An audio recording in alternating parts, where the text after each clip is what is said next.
Excellent week-end à toutes et à tous. L'information évolue à grande vitesse à travers l'humanité tout entière.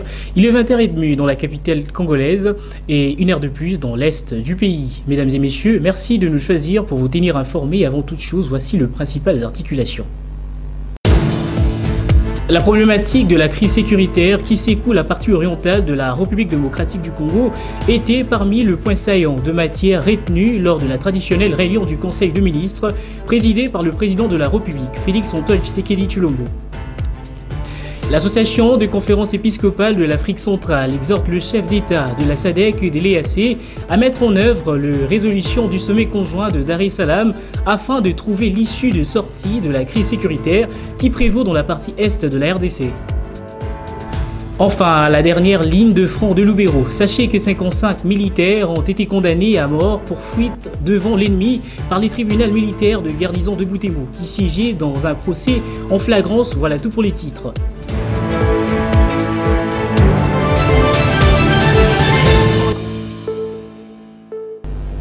Une fois de plus, merci de nous rejoindre. De prime abord, le chef de l'État, Félix-Antoine Tshisekedi Tshilombo, a présidé le vendredi 28 février dernier à la Cité de l'Union africaine la traditionnelle réunion du Conseil de ministres avec le membre du gouvernement Soumila Tuluka. Le président de la République a articulé dans sa communication sur différentes matières d'importance capitale face aux enjeux de l'heure en RDC, notamment la problématique de la crise sécuritaire dans l'est du pays. Suivez. La communication du président de la République a porté sur deux points principaux, à savoir 1. De l'audience qu'il a accordée au procureur de la Cour pénale internationale. Le président de la République est revenu sur l'audience qu'il a accordée au procureur de la Cour pénale internationale en visite à Kinshasa. Cette rencontre s'est tenue dans un contexte particulièrement alarmant, marqué par l'intensification des violences dans l'est de la République démocratique du Congo. Nos compatriotes y subissent de massacres et d'autres crimes internationaux d'une gravité inacceptable, perpétrés par des éléments de l'armée rwandaise et des supplétifs terroristes du M23. Des actes barbares qui menacent non seulement les droits fondamentaux de notre peuple, mais aussi la paix et la stabilité de notre pays.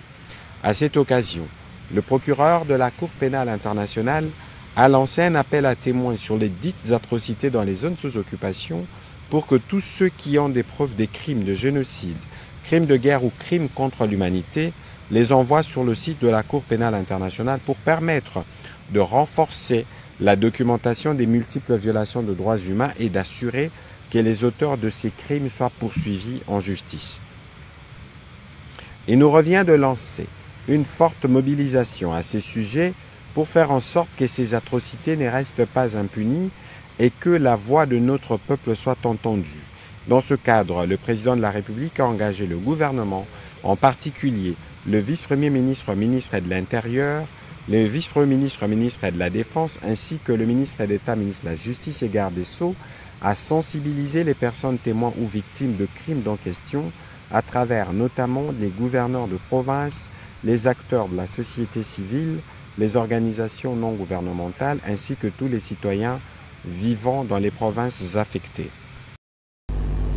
Dans le même ordre d'idées, retenez qu'au second chapitre de cette réunion du Conseil de ministres, lequel faisait état du point d'information, à son tour, le vice-premier ministre et ministre en charge de l'Intérieur, Sécurité et Décentralisation, Jacquemaine Chabani-Louko, a présenté le rapport global de l'état de l'administration du territoire national qui reste dominé par le poursuite des opérations militaires de grande envergure dans l'est du pays comme à l'ouest. Suivez. Au deuxième chapitre du Conseil de ministres de ce jour, relatif au point d'information, le vice-premier ministre, ministre de l'Intérieur, a présenté l'état et l'administration du territoire national.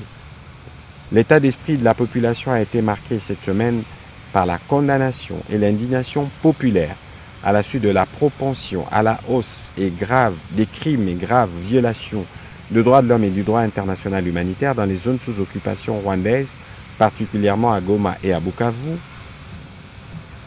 Sur le plan sécuritaire, le vice-premier ministre, ministre de l'Intérieur, est revenu sur l'explosion d'un engin faisant plusieurs victimes lors du meeting forcé des occupants à la place de l'Indépendance. C'est jeudi 27 février 2025 à Bukavu, Sud Kivu, un acte criminel portant la signature de RDF M23, des cas de tueries d'assassinats ciblés, des viols, l'enrôlement forcé des écoliers dans les écoles et des cadres d'entreprises publiques dans le Nord Kivu, le lancement à Kinshasa de la vulgarisation de textes légaux sur la création, l'organisation et les fonctionnements des comités provinciaux et locaux de sécurité. Sur un autre registre, le vice-premier ministre, ministre de l'Intérieur, a informé les conseils des avancées significatives dans l'opération Ndobo, de la situation aux frontières, principalement entre la République démocratique du Congo et le Burundi. Sur ces mêmes chapitres, il a été complété par le vice-premier ministre, ministre de la Défense nationale, qui a fait le point au Conseil de la situation opérationnelle et sécuritaire, principalement dans l'Est de la République démocratique du Congo. De son côté, le ministre de la Santé publique et Hygiène, le docteur Samuel Roger Komba, a fait le point relatif sur l'expédition de 1200 poches de sang aux victimes de guerre dans l'Est de la République démocratique du Congo. Voici dans ce compte rendu du ministre de la Communication et des Médias, Patrick Mouyaya, porte-parole du gouvernement. Suivez. Au sujet de la situation épidémiologique, le ministre de la Santé publique, Hygiène et Prévention sociale a présenté la situation épidémiologique en République démocratique du Congo. Il s'est apaisanti sur les cas de province qui sont victimes de l'agression rwandaise. Au Nord Kivu, du 23 au 26 février 2025, il a été enregistré 19 nouveaux cas de blessés par balle, 23 personnes tuées et plusieurs personnes brûlées la nuit du 25 au 26 février 2025 dans la zone de santé de Karisimbi à cheval avec les Nyiragongo, dont les nombres est non encore déterminés. Du 17 au 26 janvier 2025, 85 nouvelles admissions des blessés avec plaies balistiques ont été enregistrées dans les formations sanitaires de Goma, ramenant le cumul à 5 487 blessés et aucun nouveau décès intra-hospitalier n'a été signalé au cours de cette période. Depuis le début de l'année 2025, le cumul des blessés est de 7 776, celui des décès intra-hospitaliers est de 1568 et des corps inhumés est d'environ 8500. En ce qui concerne le Mpox, il a été enregistré au cours de cette semaine 65 cas suspects, dont 44 cas confirmés et un décès. Du début de l'année 2025 jusqu'à la 7e semaine épidémiologique, le cumul est de 6 414 cas suspects, dont 1554 cas confirmés et 5 décès. Le président de la Chambre haute du Parlement, Jean-Michel Samaloukonde, poursuit sans relâche sa tournée de sensibilisation de couches sociales de la population dans la région du Katanga, où il faut savoir que le vendredi 28 février dernier, au cours d'un meeting populaire dans les territoires de Sakania, situé à près des 240 km de la ville cuprifière de Lubumbashi et frontalière de la Zambie, pour sensibiliser la population sur l'enrôlement de jeunes dans le rang de FRDC. Regardez. Je voudrais d'abord commencer par remercier cette population de Sakania dans le cadre de mon itinérance ici dans la province du Haut-Katanga pour l'accueil qui m'a été réservé et surtout pour la réceptivité du message qui a été donné et transmis à la population. C'était d'abord un message de mobilisation tout azimut par rapport à la situation sécuritaire.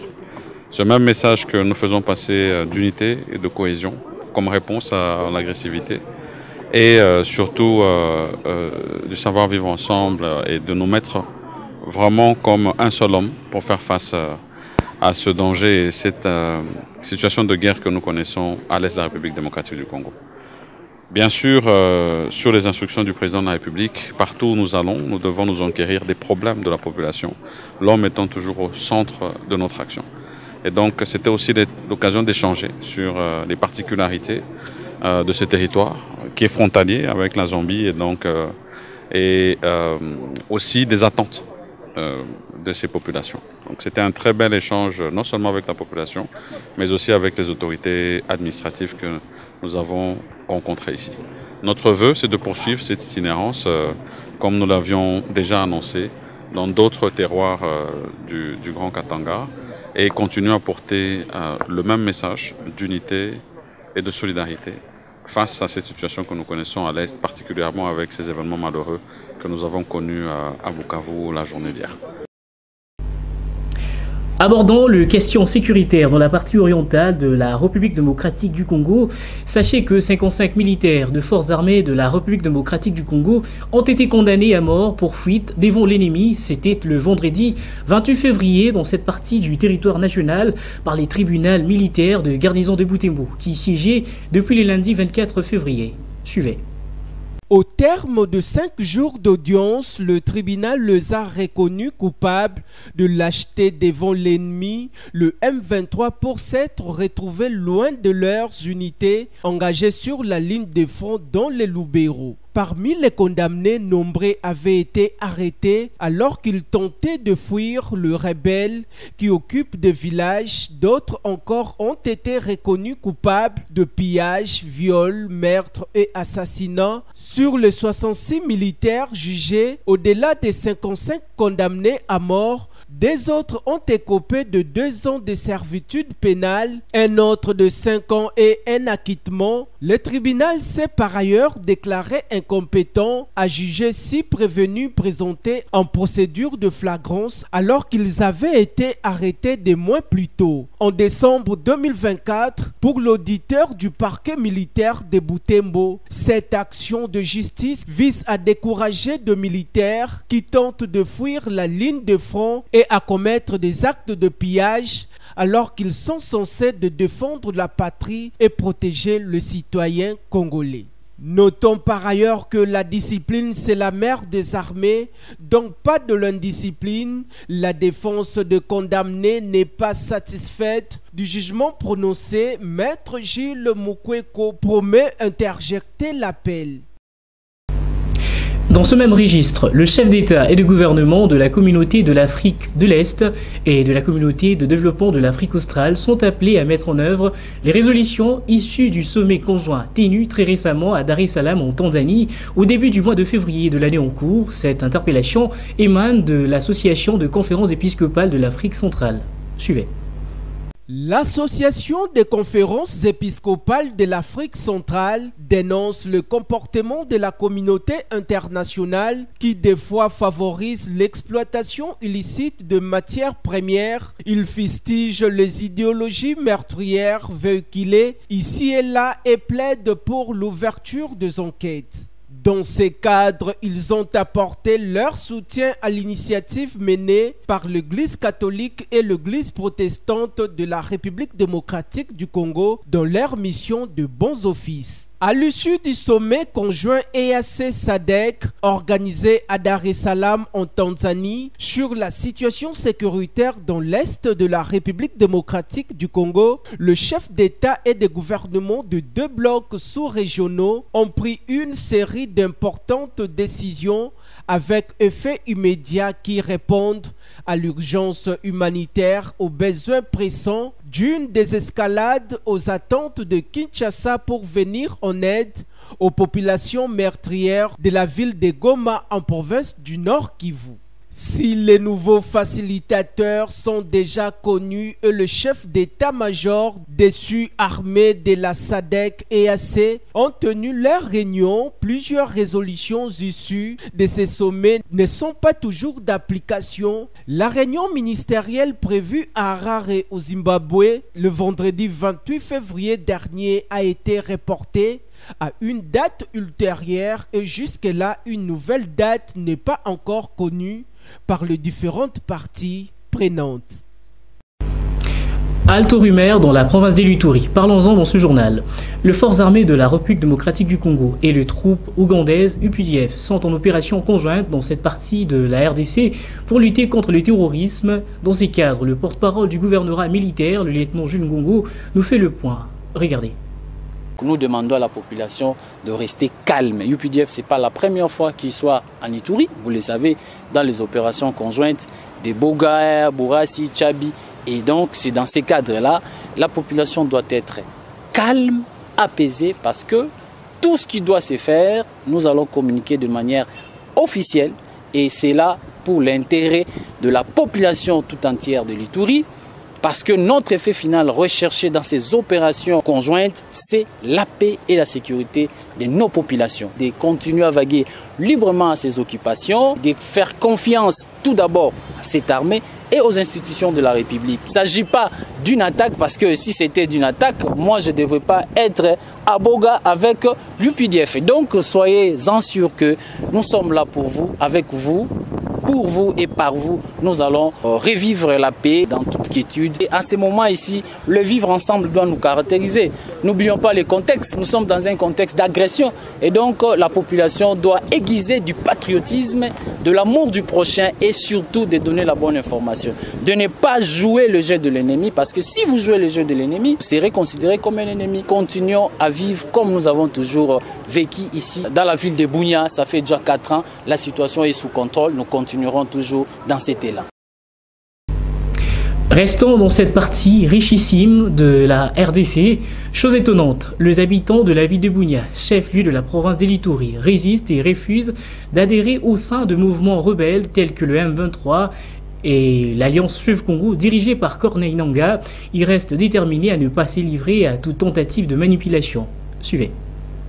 À la lecture des signes des temps, d'ici 2030, le chef-lieu de la province de l'Ituri sera ici, au rang de meilleure ville de la RDC, affirment plusieurs observateurs. La paix reste la priorité de tous pour atteindre cet objectif qui se matérialise par l'administration militaire sous le leadership transformationnel du lieutenant-général Luboyanka Shomadjouni. Au regard du boom immobilier et du développement à Bunia, certains habitants s'opposent à la politique d'invasion de Corneille Nangaa, appuyé par le Rwanda. Nous ne voulons pas de ça chez nous.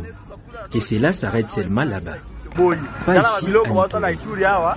Regarde tous ces bâtiments qui sont construits ici et qui n'existaient pas avant. Nous sommes ravis de voir notre ville de Bunia se développer avant. Ce n'était pas le cas qu'il abandonne cette histoire, car nous voulons vivre en paix. Pour moi, ce que je demande à ceux qui sont animés de mauvaise foi, à l'exemple des Nangaa, qu'ils n'arrivent même pas ici, car nous avons déjà notre développement avec nos animateurs. Qu'ils n'arrivent pas. Que tout ce qui est arrivé aux gens de Goma ne nous arrive pas ici à Bunia. Mais continuons à prier, car c'est Dieu qui combat à notre place. Notons que de nombreuses rues et avenues sont asphaltées. À cela s'ajoutent de nouvelles constructions, attirant ainsi la curiosité de toute personne qui débarque dans cette capitale provinciale de l'Ituri, pendant que d'autres Ituriens s'associent aux forces du mal pour déstabiliser cette province. Daniel Mugisa, un digne fils iturien et opérateur économique, crée plusieurs emplois à la jeunesse à travers des stations-service disséminées sur l'ensemble de la province. D'une province à une autre, le gouverneur militaire de la province du Nord Kivu, le général-major Somo Evariste, a effectué une ronde d'inspection le vendredi 28 février dernier à Walikale Centre pour se rendre compte de la situation sécuritaire dans cette partie de sa juridiction, en vue de renforcer les dispositions sécuritaires pour l'intérêt commun de la population de ce coin du pays. Suivez dans cet extrait. Ce 27 février 2025 est la première itinérance du gouverneur militaire du Nord Kivu à Walikale depuis sa prise de fonctions. Le général-major Somo Kakule Evariste félicite la population pour sa résilience. Il l'encourage par ailleurs à travailler en faveur de la paix avec les gouvernements congolais par les institutions légitimes et légales. C'est ma toute première visite d'itinérance. Depuis que j'ai pris les fonctions de gouverneur de province, il est tout à fait normal que je vienne m'imprégner de la situation sur place ici, que traverse la population de la province du Nord Kivu, qui se trouve ici à Walikale. Et voilà, c'est pour cela que je suis là. La population de Walikale est réputée être résiliente, comme vous le dites. Et le message que je peux passer, c'est un message de félicitations et d'encouragement qu'elle continue sur cette lancée patriotique. C'est comme ça que nous allons défendre notre pays et récupérer notre territoire perdu jusqu'à-là.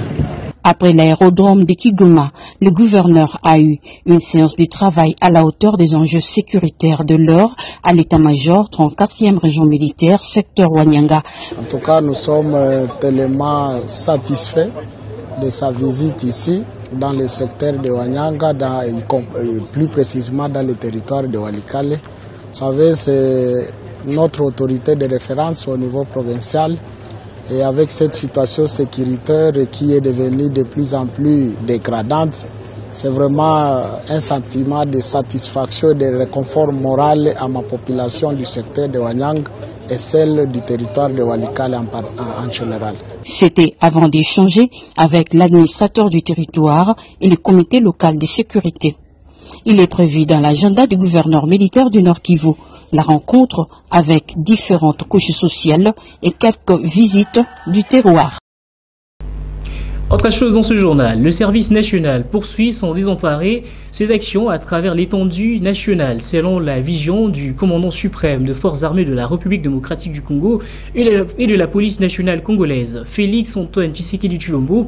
Le peuple d'abord, à cette occasion, des écoles de la municipalité de Ngaliema ont bénéficié d'un don composé de 600 bancs pupitres, répartis notamment à 300 bancs pour l'ITC Ngaliema et 300 autres bancs pour l'ITC Djelo à Binza. C'était en présence de son commandant, le général-major Jean-Pierre Kassongo-Kabwik. Voici dans ce reportage de votre rédaction. Les enfants sont contents. Chez nous, soyez le bienvenu. Chez nous, soyez le bienvenu. Chez nous, soyez chez vous. Les élèves de l'ITC Ngaliema sont reconnaissants et avec raison. Nous, élèves de l'Institut technique commercial de Ngaliema, sommes honorés en ce jour et vous remercions d'avoir pensé à nous à travers cette remise officielle des bancs pupitres. Cette dotation de 300 bancs pupitres va davantage servir à améliorer nos conditions d'études. Cet acte nous va droit au cœur et nous vous en serons infiniment reconnaissants. 300 bancs pour cette école, de quoi rendre meilleures les conditions d'accueil des élèves. Une marque de fabrique désormais homologuée et estampillée service national. À l'ITC Djelo, toujours dans la même commune, c'est sous les acclamations et aux cris de Tshilombo Fachi Béton que le lieutenant-général Jean-Pierre Kassongo-Kabwik a été accueilli.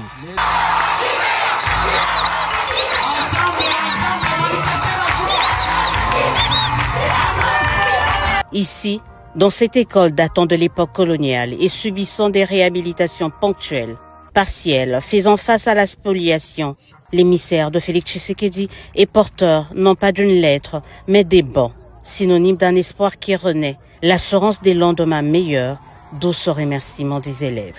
Monsieur le commandant du service national, le lieutenant-général Jean-Pierre Kassongo-Kabwik, mon général, vous et votre équipe, répondant à la vision du chef de l'État, commandant suprême, vous venez de programmer notre école pour la remise de bons. Œuvre réalisée par nos frères et sœurs, autrefois appelés Koulouna, aujourd'hui bâtisseurs. Nous vous confirmons que cette journée de vendredi 28 février 2025 restera inoubliable dans nos mémoires. À l'occasion de cette journée, nous présentons nos sincères remerciements à Monsieur le Président de la République, chef de l'État, pour le souci majeur qu'il accorde à la jeunesse étudiantine. Pour le service national, c'est clair. L'école doit être la priorité des priorités. Désormais, l'école doit devenir la priorité de priorité. Pour qu'il en soit ainsi, chacun doit prendre ses responsabilités et jouer sa partition. En ce qui nous concerne, nous, service national, nous suivrons les instructions du commandant suprême jusqu'à la fin. Aujourd'hui, nous sommes sur le chantier des bancs pupitres et reconstruction. Demain, ce sera la production des manuels scolaires et autres documents pédagogiques, sans oublier les uniformes scolaires. C'est pourquoi cette rencontre dans votre école est la première, mais pas la dernière. Au regard de la situation d'agression que traverse le pays, ces actions du service national sont des moments de répit, marquant la résilience de tout un peuple, démontrant à suffisance que le debout congolais n'est pas qu'un hymne, mais une vie. Poursuivons ce journal par cette information politique. Le Parti du Peuple pour la Reconstruction et la Démocratie, PPRD en sigle, a organisé le mardi 25 février dernier à son siège national une cérémonie d'installation de nouveaux dirigeants, notamment Aubin Minakou, en qualité du vice-président et tant d'autres au sein de cette formation politique du FCC. La dite cérémonie a été présidée par Tchikez Diemou, le délégué de Joseph Kabila et député honoraire en présence du secrétaire permanent Emmanuel Ramazani Chadari et quelques cadres du parti. Voici dans ce détail de Richard Nawej. Petit à petit, l'oiseau fait son nid.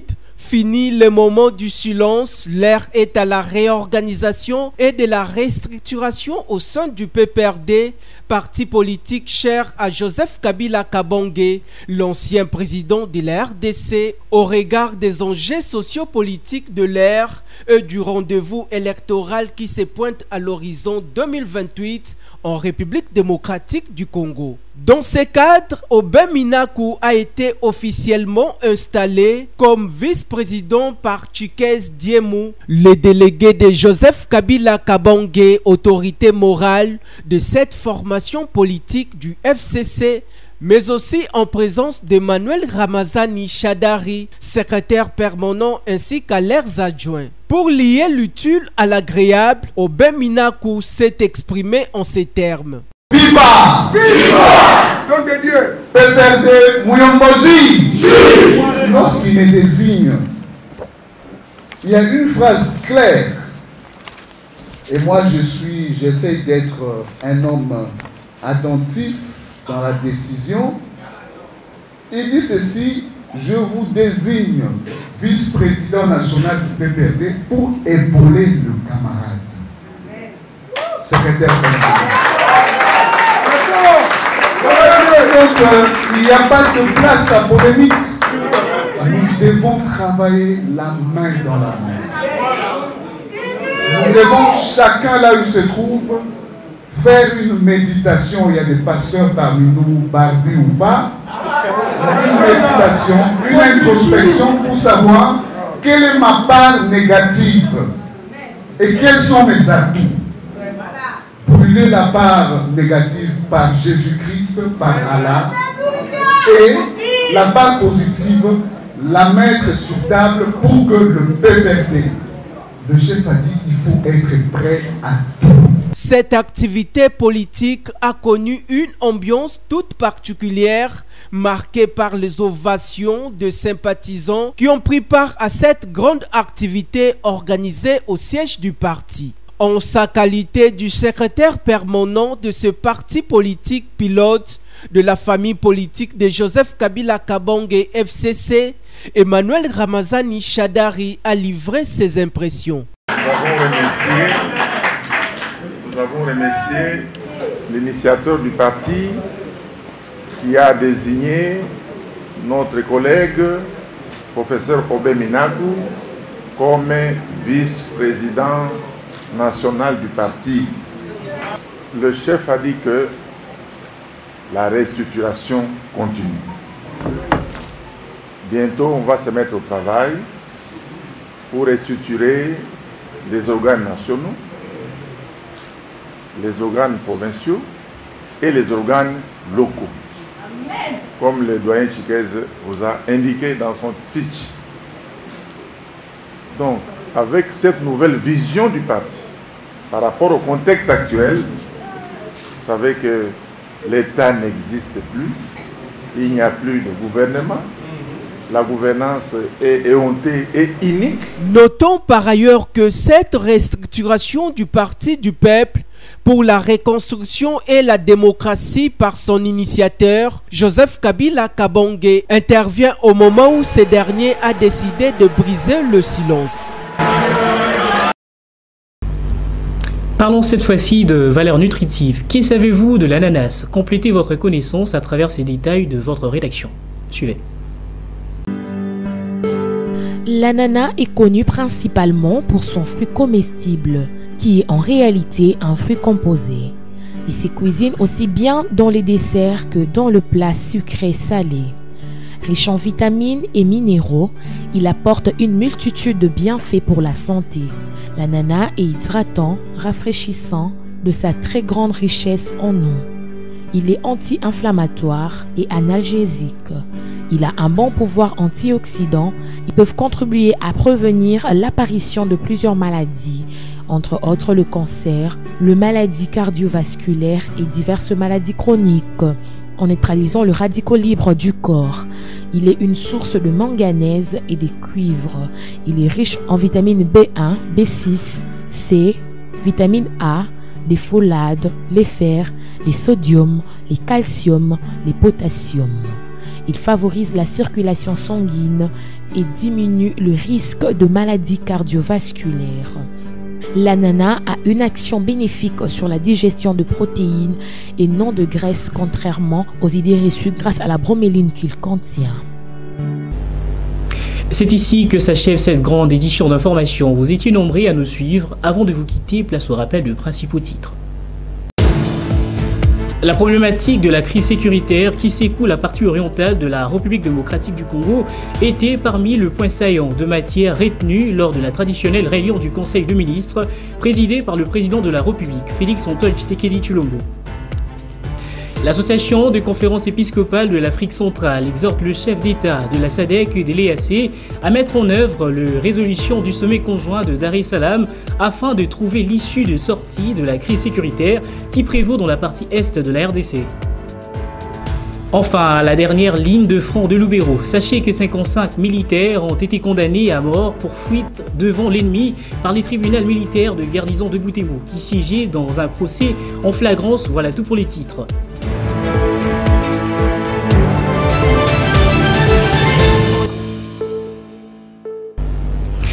Ces précieux travail et l'œuvre réalisée par l'équipe rédactionnelle et celle de la technique. Chers Congolais, soyons vigilants pour défendre la patrie contre toute puissance négative.